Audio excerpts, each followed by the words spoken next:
Land Shark. The mighty Land Shark will have Mechanic for lunch. Yikes! And He-Man for dessert. Land Shark vehicle, Skeletor, Mechanic, and He-Man figures each sold separately. Help! Land Shark. Land Shark. Help! He-Man! Land Shark. Land Shark. Ever a lockjaw? Land Shark? Land Shark. Land Shark vehicle, new from the Masters of the Universe collection, not for use with some figures. Action figures each sold separately. From Mattel. Hey guys, welcome back to the channel. I've got the Origins Land Shark, which it's been out for a while. I've had it. It's actually just kind of set on my shelf for a while. I was just kind of enjoying the box artwork. It's so cool. I love the artwork on these. But I figured it was time. I needed to get this thing out. I need to compare it to our vintage. But first, let's take a look at this box art here. Let's see. Scoot it back so you can actually see it. But it says, the ravaging land shark's side-mounted lasers and snapping jaws destroy everything in its path. It's pretty cool art. You got Fisto, Man-at-Arms, Triclops and Stinkor.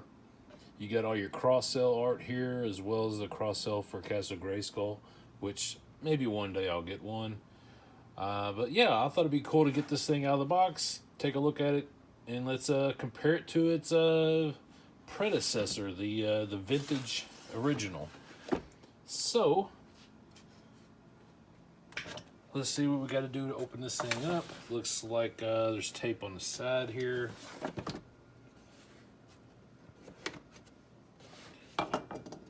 Should be able to, there we go, pop these little tabs out. Alright, so we got tape on the top as well, and the bottom. Fold the flaps.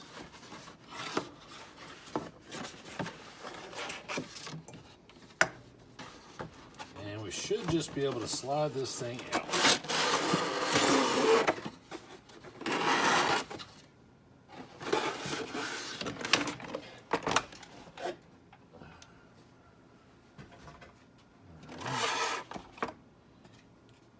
So that's interesting. I guess in order to save space, they take one of the tracks off and stick it up underneath the box. All right, so some assembly required. So let's go ahead and cut these. Oh.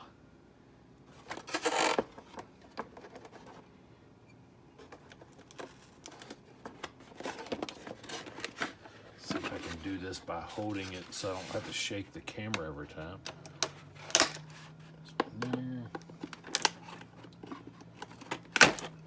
There, and then we have one here in the front that's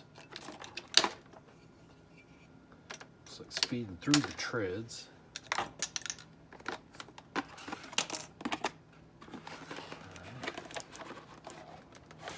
Oh, check that out! Even got a little. There we go. Now we're free.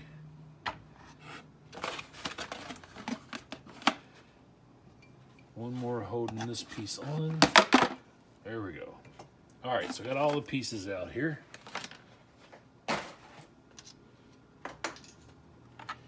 Try to get our little strings out of the way. All right, so we got to put the other track on. Looks like it just snaps into place.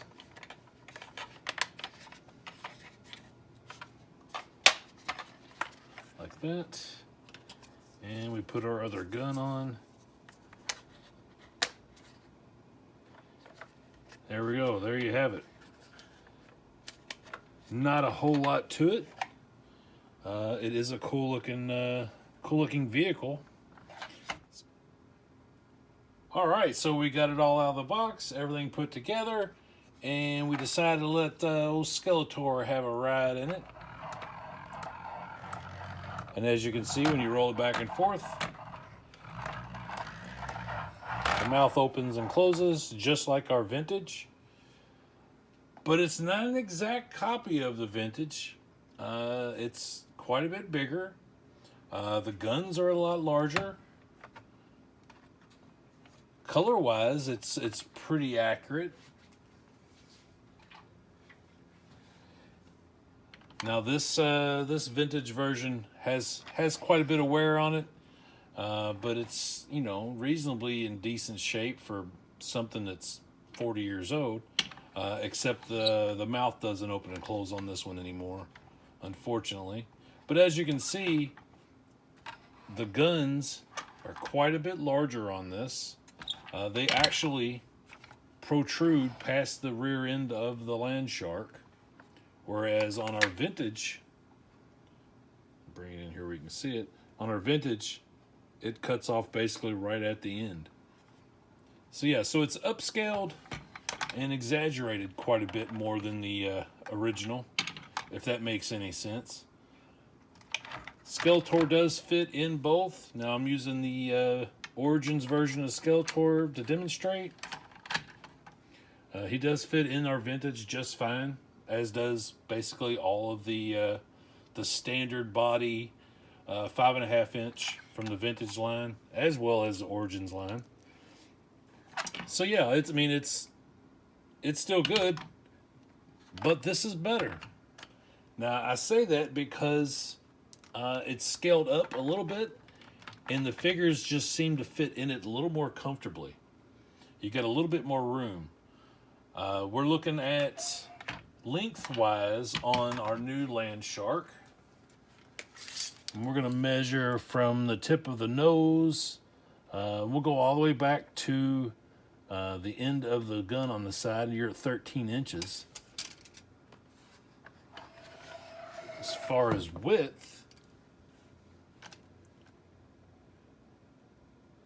you're just shy of 5 inches. And these guns do kind of move around a little bit, so let's just call it 5 inches on that. Now, we'll bring in our vintage. And from the tip of the nose to the tail, you're at 13 or 11 inches. So you got a couple inches lengthwise more. Width, you're at 4 3/4. So that 1/4 inch width makes a huge difference as far as the size and the room that your figure has to fit comfortably inside of it. All in all, this is a really good recreation. I wish that the guns were more silver in color to match the original, but I understand why they did it this way. Because they just molded it in that color. Simple. Slap some decals on it. And that's one other difference. You'll see that the vintage eyes are red, whereas our Origins eyes are yellow. And as far as the decals on the interior, you can see that there is pretty spot on to what the vintage is. They just had a little bit more room inside, so they were able to add a few more little buttons up here at the top. The plastic on the little back, the engine on the back, it's slotted, and you can see the purple plastic underneath, whereas our Origins is just all solid one piece, and it's also that flat gray color versus the silver that we get on the OG version. But all in all, it's a pretty good recreation. If you're like me and you've got a lot of these old toys from the vintage line that you really want to save, you don't want them to deteriorate anymore, this is a perfect thing to have.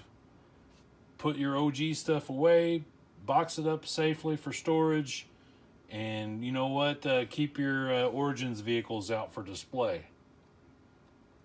At least that's what I plan to do with most of these, is just put my old stuff up, keep the new stuff out on display with the figures, and it's just a good way of maintaining your collection.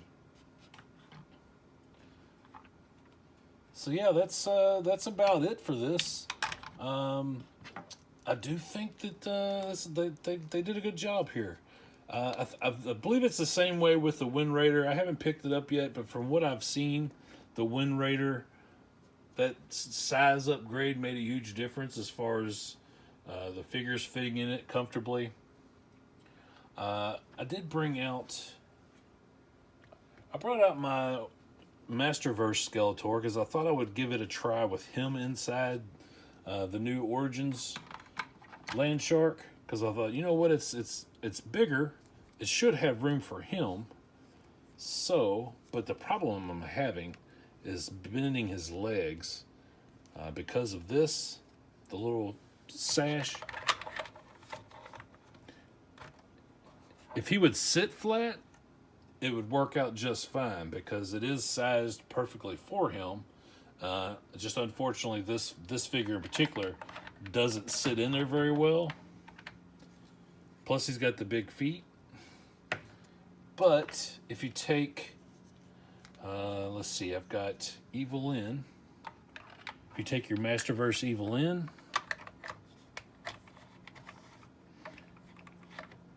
she seems to fit in there a lot better, even with her skirt hanging down, or her jacket. So yeah, it's a good upgrade. I would like to see some customs on these. I wish I had the time and the funds. I would buy duplicates of everything because I would love to do some like some dry brushing. Maybe take and put on some scuffing to make it worn and more metallic looking. I think that would be cool. So yeah, if you've done anything like that, hey, let me know. Post in the comments. Show me what you've done with yours, because I think it's a cool vehicle to do some upgrades to. So yeah, that's going to be it for this. I just wanted to compare the two. I thought it was a neat upgrade to an old toy, worth comparing the two, much like I did with the Stridors. So yeah, leave a comment, give me a like if you enjoy this type of content. Hit the subscribe button if you want to see more. If you're really into it, go up and hit the little bell. Get notified whenever I post videos, because I'm trying to do more videos as often as I can. I don't have a set schedule as much as I know I probably should. Just I'm not able to do it right now. So yeah, if you want to see more, go ahead and subscribe. And as always, I really appreciate everybody sticking around watching videos, listen to me ramble about toys and such. So yeah, I appreciate your time. Everybody have a great weekend.